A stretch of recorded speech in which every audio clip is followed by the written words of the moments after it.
Alors, bonjour encore, chers élèves de Habla Francés. On est toujours dans ce riad magnifique. Alors, qu'est-ce qu'un riad? Est-ce que vous pouvez nous expliquer?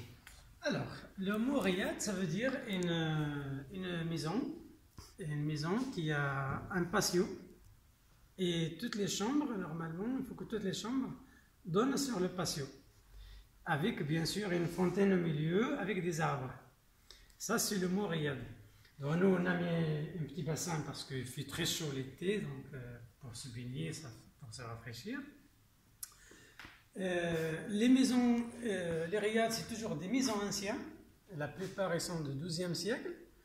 Et il y a toujours, normalement, toujours 2-3 générations qui habitent. Les grands-parents, les parents et les enfants.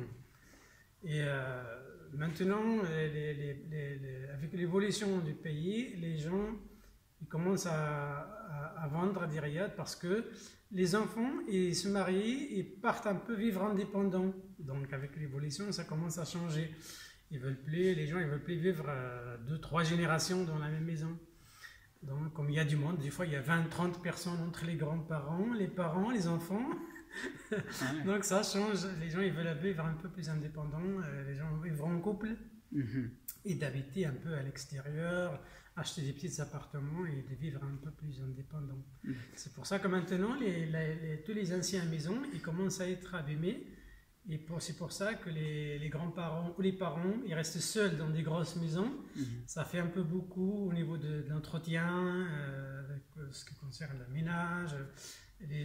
C'est pour ça qu'ils vendent un peu beaucoup. La plupart, elles sont vendues pour les étrangers, les Européens en général, qu'ils les retapent à la manière ancienne et qu'ils les louent. Et ça fait des riads, ça fait des maisons d'hôtes en fait. Très bien. Est-ce qu'il y a une organisation est-ce que les grands-parents habitent à un étage, les parents à un autre, les enfants, ou c'est assez mélangé? Alors, c'est toujours les grands-parents, toujours au rez-de-chaussée.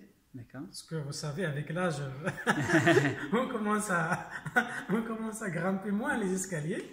Donc, toujours les grands-parents au rez-de-chaussée, bien sûr, avec un salon d'accueil, bien sûr, avec la cuisine.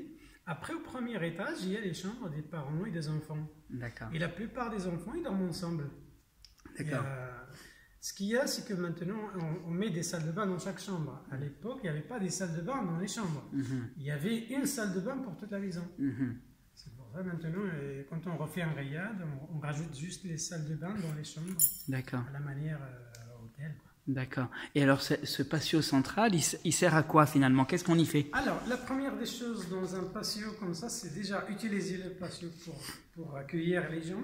Parce que il y a de la lumière. On est vraiment au plein vert, on est au ciel. Et ça permet de vivre un peu dans la lumière sous les arbres.